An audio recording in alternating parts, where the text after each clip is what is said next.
quelques personnes.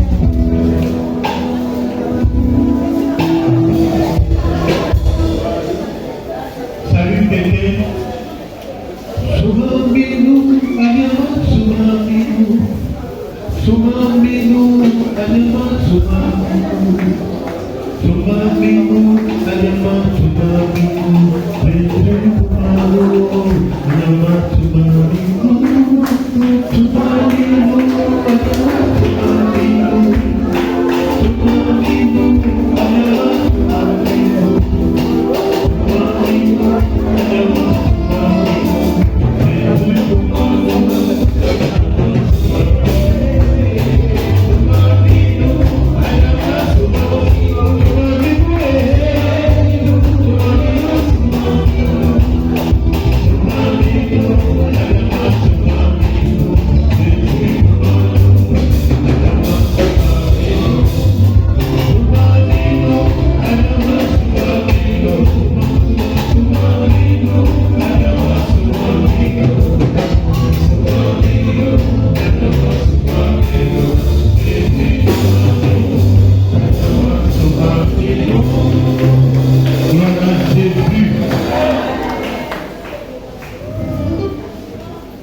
Alléluia.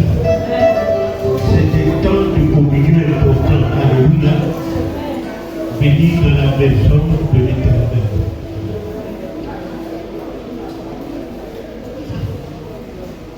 Alors, ce jour était un jour de bilan du Seigneur. Alléluia. C'est un jour de bilan du Seigneur. Vous savez que depuis la vision 2022, alléluia, le Seigneur nous a demandé de nous impliquer fortement dans l'évangélisation, comme si son plan pour sauver les perdus dépendait entièrement de chacun de nous. Alléluia. Alléluia. Vous savez que depuis janvier 2022, que le Seigneur nous a inspiré cette vision qui est l'évangélisation. Nous avons demandé que chacun vraiment puisse évangéliser et gagner une âme. Alléluia. Et on avait dit que le bilan se ferait. Parce qu'avec Dieu, il y a toujours un bilan. Alléluia. Alléluia. Alors, donc, ce jour était un jour de bilan du Seigneur. Alléluia. Et quand je dis bilan du Seigneur, vous savez, le Seigneur ne condamne pas ses enfants. C'est un Dieu d'amour. Alléluia. C'est un Dieu qui encourage, n'est-ce pas, ses enfants. Alléluia. Gloire à Jésus. Mais il est aussi le Dieu qui récompense ceux qui lui obéissent. Alléluia. Gloire à Jésus. Donc c'est un temps de communion, un temps de joie, un temps où nous voulons vraiment donner toute la gloire au Seigneur pour ce qu'il a fait toute cette année où il nous a donné cette vision. Alléluia. Alors, on va lire deux textes pour nous rappeler vraiment ce qu'il nous avait demandé de faire. Le premier texte se trouve dans l'évangile de Luc, chapitre 13, versets 6 à 9.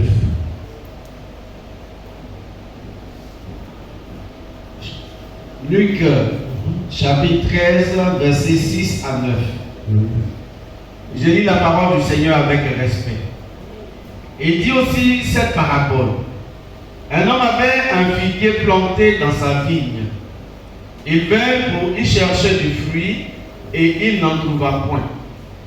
Alors il dit au vigneron, voilà 3 ans que je viens chercher du fruit à ce figuier et je n'en trouve point. Coupe-le. Pourquoi occupe-t-il la terre inutilement? Le vigneron lui répondit, Seigneur, laisse-le encore cette année. Je creuserai tout autour et j'y mettrai du fumier. Peut-être à l'avenir donnera-t-il du fruit, sinon tu le couperas. Amen. Amen. Marc 5, verset 18-20. Marc chapitre 5, verset 18 à 20. Comme il montait dans la barque, celui qui avait été démoniaque lui demanda la permission de rester avec lui. Jésus ne le lui permit pas, mais il lui dit, va dans ta maison, vers les tiens, et raconte-leur tout ce que le Seigneur t'a fait, et comment il a eu pitié de toi. Il s'en alla et se mit à publier dans la Décapole tout ce que Jésus avait fait pour lui. Et tous furent dans l'étonnement. Amen. Alléluia. Est-ce que tu peux acclamer fortement le nom du Seigneur et cette parole? Gloire à Jésus. Jusqu'à aujourd'hui, je n'ai pas encore trouvé de thème parce que ces deux textes parlent à différentes personnes. Alors, ces deux textes ont chacun un thème. Mais je crois que jusqu'à la fin, nous allons trouver le thème général. Alléluia. Gloire à Jésus. Alors, le premier texte que nous avons lu nous parle d'un homme qui a planté quoi? Qui a planté un figuier dans sa vie. Et cet homme, 3 ans après, il vient. Il cherche du fruit, il n'en trouve pas. Et il appelle le vigneron. Le vigneron, c'est celui qui s'occupe de la vie. Il dit, mais ça fait 3 ans que je viens.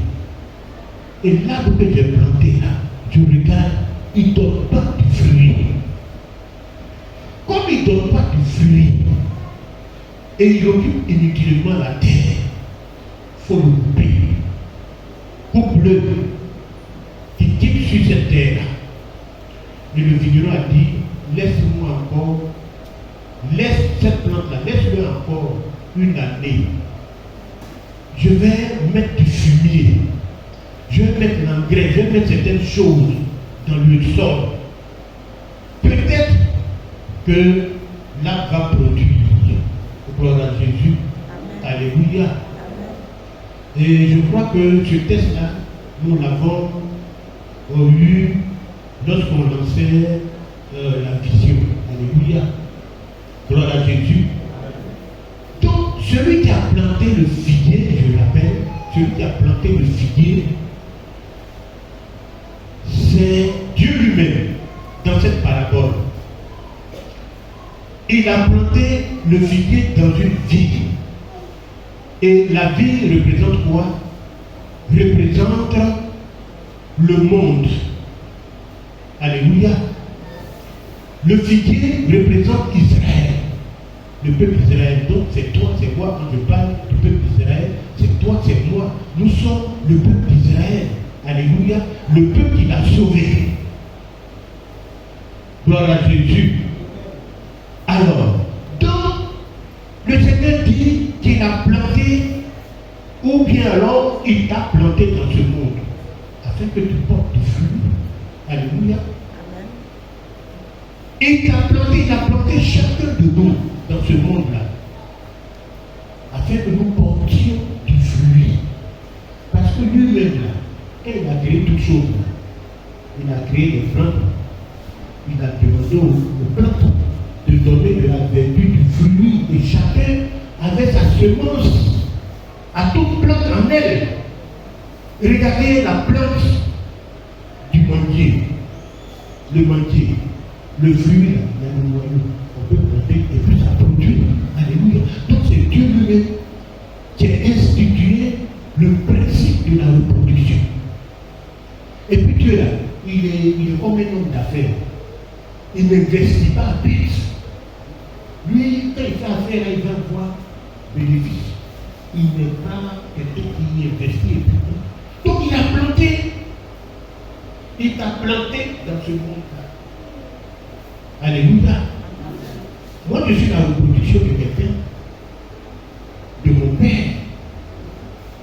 Moi aussi, je me suis reproduit. Je veux dire, j'ai continué ce principe de reproduction. Mon fils est là, mes enfants sont là. Alléluia. Donc c'est un principe de reproduction. Donc le Seigneur dit, il t'a planté dans le monde afin que tu portes du fruit. Et le fruit qu'il demande que tu portes là, c'est que tu ailles parler à ceux qui ne le connaissent pas. Parce que la Bible dit que son désir est que tous parviennent à le connaître et à être sauvés. C'est pourquoi il a fait venir son fils. Et lui-même dit, je suis venu chercher et sauver ce qui est perdu. Donc je suis venu dans ce monde-là pour un seul but, pour venir te sauver. Jésus n'est pas venu, c'est vrai que quand nous venons à l'église, nous attendons ce que le Seigneur nous donne un mari ou bien nous donne vraiment un bon travail quelque part. Mais ce n'est pas pour ça, c'est pas ce but-là. Le but pour lequel Jésus est venu là est plus grand que ça. Les petites bénédictions de mari, d'argent, tout cela, c'est pas pour ça. Alléluia. Il s'agit d'être vraiment un fils du royaume. Alléluia. Donc le Seigneur est venu pour nous sauver de la condamnation éternelle, de ce qu'il a préparé. Le feu qui a été préparé pour Satan et ses démons, et tous ceux qui le suivent, il ne veut pas que tu sois dans ce feu-là. C'est pourquoi il est venu lui-même pour te sauver. Alléluia. Gloire à Jésus. La Bible nous dit, et bien faire, tu ne dois pas garder ça pour toi-même. Alléluia. Pour toi-même. On te fait du bien. C'est un bien qui t'a été accordé de connaître. C'est un privilège de connaître Jésus-Christ de Nazareth. Alléluia. Est-ce que tu peux t'attraper toi-même? Gloire à Jésus. C'est plus que l'or et l'argent. Alléluia. Connaître Jésus-Christ. Bien aimé, tu es sauvé. Et ça, ce prix-là, il y a même, je ne sais pas. Qu'est-ce qu'on peut offrir à côté de cela? Il n'y a pas de prix. Le sang que Jésus-Christ a versé, il n'y a pas un autre prix. Alléluia. Donc le Seigneur te demande tout simplement de parler à quelqu'un autour de toi pour que la personne soit sauvée. Donc il dit quoi? Il dit, pendant 3 ans, il est venu. Il cherche du fruit. Il ne trouve pas du tout. Il te regarde là, même pas une âme encore. Pendant 3 ans, c'est vrai que chez nous ici, on a dit une année, ça fait une année, c'est comme une année, il nous a demandé. Tous les matins, nous lisons, n'est-ce pas? Nous lisons la vision, on se met pour lire. Et aujourd'hui, il est venu. Et il te dit, ça fait bientôt 1 an. J'ai pas eu de fruits, je regarde qu'il ne porte pas de fruits. Je vous ai dit, il est comme un homme d'affaires. Il ne produit pas, il n'investit pas à dette. Donc quand il a vu que vraiment, tu es comme une paix qui a dit, bon, écoute, il dit au vigneron, le vigneron là, c'est Jésus-Christ de Nazareth. Celui qui s'occupe de la vie. Donc il dit, il faut le couper. Et vous savez, moi j'aime trop Jésus. Alléluia. Quand la Bible dit qu'il est un intercesseur dans les cieux, il continue toujours ce ministère d'intercession. Donc il est venu ce matin, où le Seigneur dit, il est venu te regarder et puis dit, tu ne portes pas de fruits. Jésus-Christ est descendu. Il a demandé à ce qu'on te coupe, il est descendu. Il dit, non, Père, il ne faut pas le couper.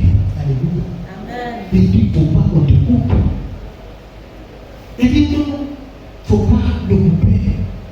Attends encore une année. Alléluia. Bien aimé, le Seigneur te donne encore une année de grâce. Toi qui n'as pas eu une âme cette année, alléluia, il te donne encore une année. Une année. Il dit non, ne le coupe pas. Il n'est pas inutile. Ne le coupe pas. Tu sais ce que je vais faire? Il dit à son père, tu sais ce que je vais faire? Les gens vont encore prêcher. Le pasteur Boni va prêcher. Le pasteur D va prêcher. Le pasteur Saraka. Le pasteur Lili. Les anciens. Tout cela, on va toujours continuer de prêcher. C'est l'engrais comme ça. Peut-être que tu vas encore entendre les paroles. Cette année qui va venir, que tu vas lui donner année de grâce. Tout ce qu'on va lui dire, peut-être qu'il va porter du fruit. Il ne faut pas du tout le couper. Il ne faut pas le couper.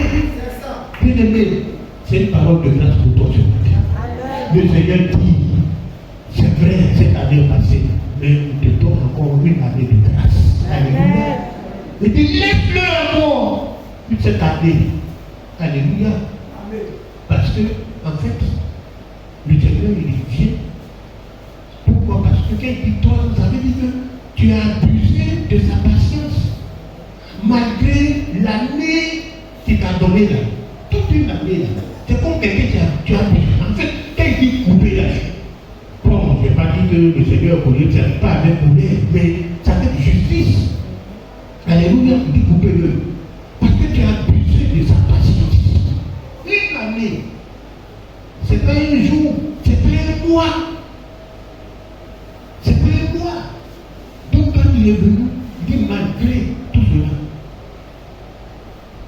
malgré vraiment tout ce que je lui ai donné comme temps là, tout ce temps que je lui ai donné, il n'a rien fait. Mais en même temps que tu as cette grâce, je voulais que tu rentres en toi-même, parce que toute cette année-là, est-ce que tu étais en train d'évangéliser ou bien tu as passé toute cette année comme ça pour toi-même, pour chercher tes propres intérêts? Vous savez, les bénédictions là, ça ils sont nos intérêts. Qu'on vient Seigneur, nous prie, Seigneur, donne-nous ça, Seigneur, nos adversaires, détruis-les. Ça c'est pour nous. Mais ce qui appartient au Seigneur là, ce sont les âmes. Alléluia. Ce sont les âmes. Mais est-ce que tout ce temps-là, les heures, parce qu'une année, presque 365 jours, les heures, on n'en compte pas. Mais qu'est-ce que tu as fait? Qu'est-ce que tu as fait? Gloire à Jésus. En même temps qu'il y a cette année de grâce, mais il ne faut pas prendre cette année de grâce-là comme ça. Il faut entrer en toi-même. Parce que quand je dis entre en toi-même, ça commence par une repentance. Ah Seigneur, c'est vrai. Tu m'as donné cette année de grâce. Mais vraiment, je vois que cette année, je n'ai pas du tout été obéissant. Je te demande pardon. Et c'est comme ça que tu peux répondre et que, n'est-ce pas, l'année de grâce qui t'a été accordée. Parce que quand il va venir, il va revenir après la fin de l'année de grâce. C'est pour, n'est-ce pas, te couper. Alléluia. Gloire à Jésus. Alléluia. Alors, bien aimé, une année de grâce t'a été accordée. Ce n'est pas une condamnation, alléluia, mais c'est vraiment une interpellation pour que vraiment ce qui tient à cœur, ce qui fait part le cœur de notre Père, te préoccupe désormais. Alléluia. Te préoccupe désormais. Alléluia. Et je crois que l'année prochaine, quelque chose va se faire dans ta vie au nom de Jésus. Alléluia. Je crois que cette année de grâce là, gloire à Jésus. Daniel, s'il te plaît, tu peux sauter ici. Alors, je l'ai dit, cette année de grâce, bien aimé, moi je crois que l'année prochaine, c'est notre année de grâce. C'est pourquoi d'ailleurs, cette année de 2022, je veux dire, le 2022, l'évangélisation qui nous a été donnée comme vision. Et encore, je veux dire, c'est encore une année de grâce, c'est-à-dire l'année 2023. On va toujours continuer dans l'évangélisation. Alléluia. Alléluia. Parce que l'année de grâce, c'est pour l'église, c'est pour le tout. Donc l'évangélisation continue. Ce qu'on va changer, c'est peut-être 2022. De 2022, non, je veux dire, le chiffre.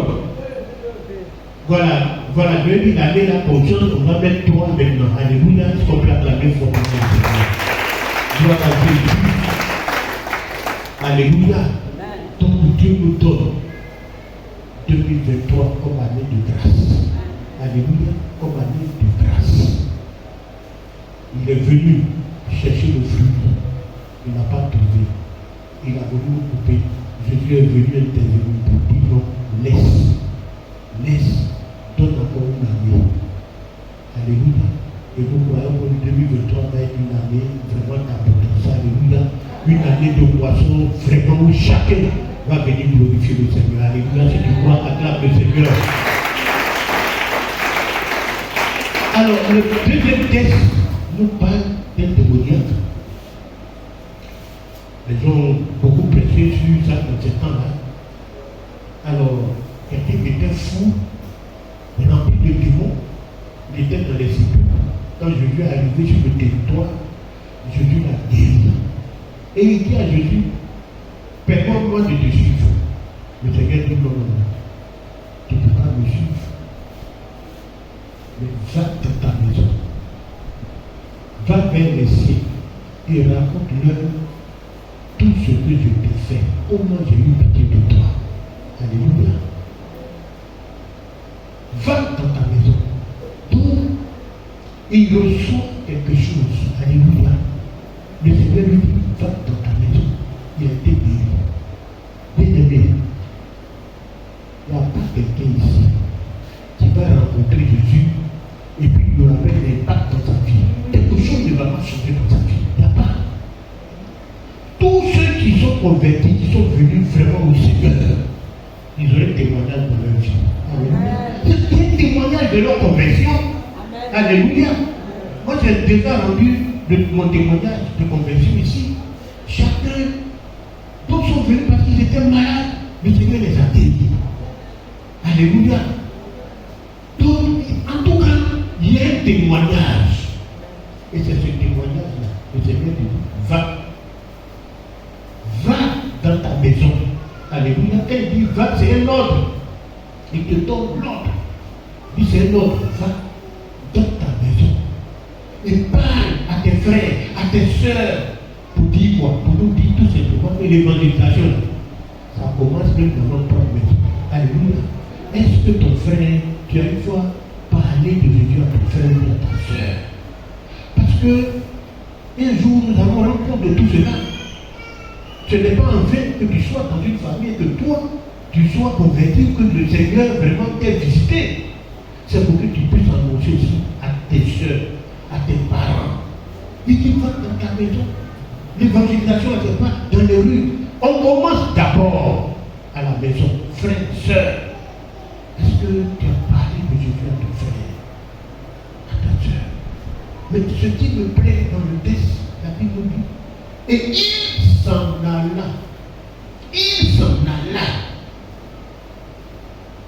Alléluia, il a obéi. Vous savez pourquoi il a obéi?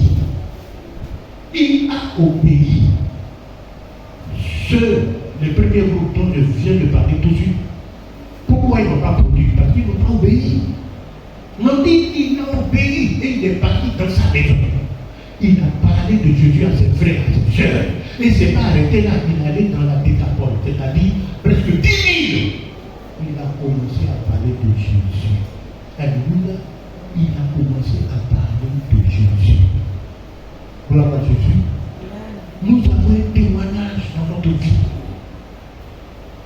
Alléluia. Nous savons ce que Jésus fait dans notre vie. Bien aimé, ce sont des messages de salut. Peut-être que tu ne le sais pas. Mais le témoignage qui est dans ta vie là, c'est un message de salut. Qui peut sauver un tourné, qui peut sauver un alcoolique, qui peut sauver une prostituée.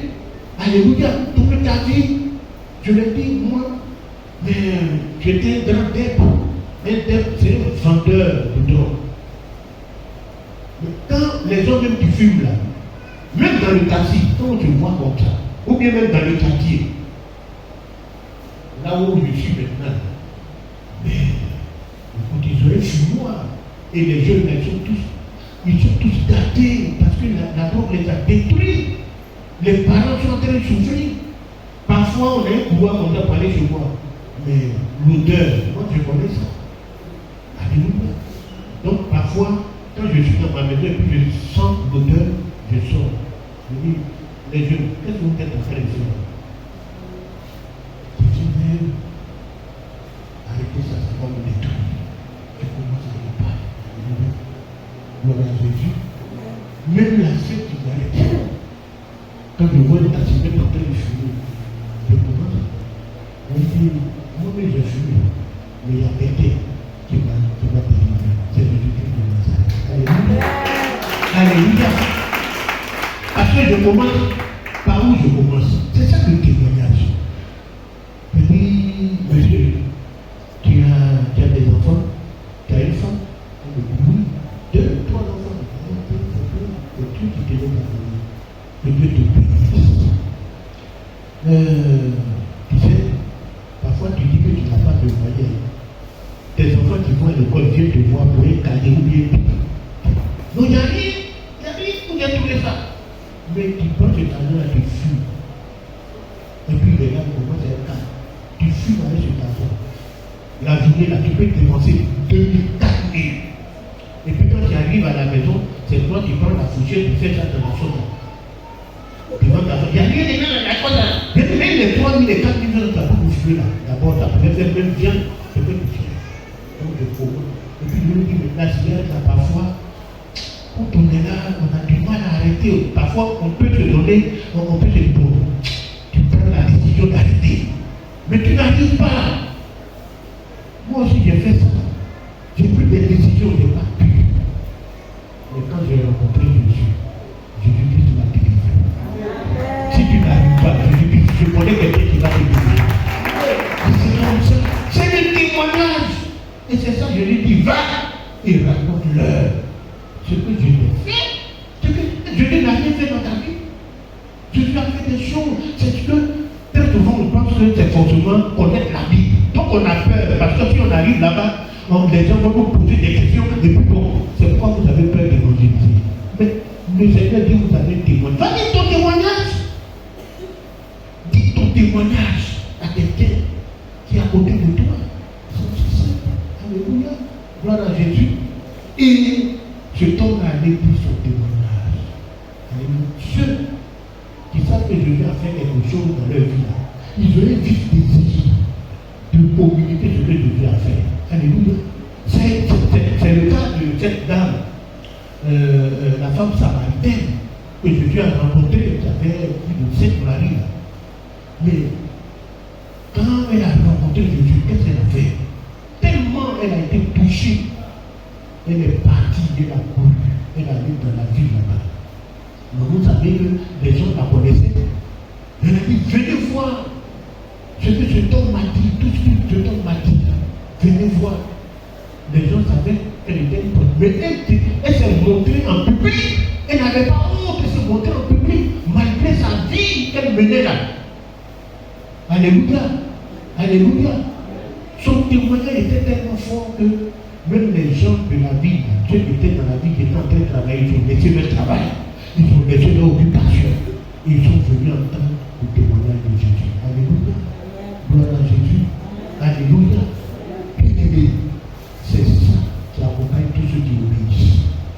Alléluia. Qui accompagne tous ceux qui obéissent. Et puis l'évangélisation, c'est notre activité principale. C'est l'activité principale du chrétien. Tant d'adoration, tant, je n'ai pas dit c'est mauvais, hein, mais je dis l'activité principale des chrétiens, c'est l'évangélisation. Alléluia. L'évangélisation, c'est annoncer le message du salut, le message qui sauve. Alléluia. Qui transforme des vies. Et c'est pour ce message-là que Jésus est venu. Alléluia. Et il dit,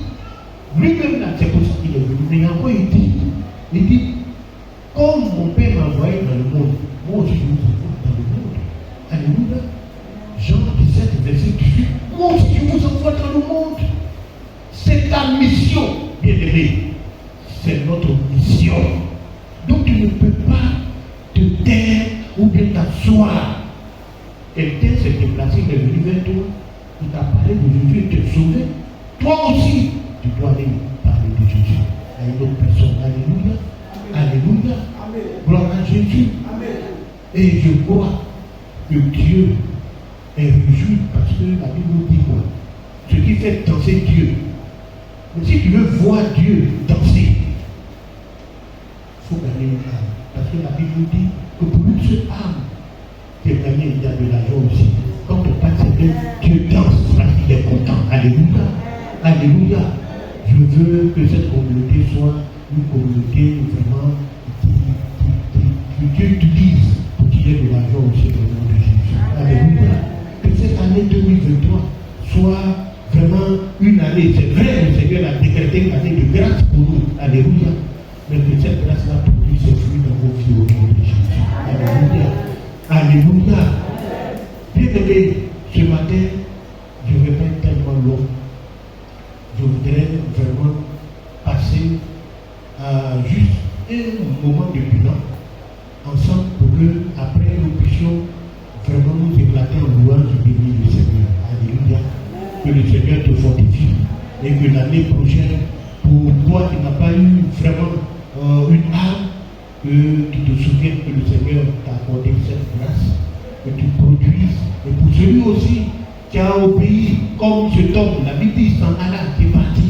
Que le Seigneur vous bénisse richement ce matin au nom de Jésus. Amen.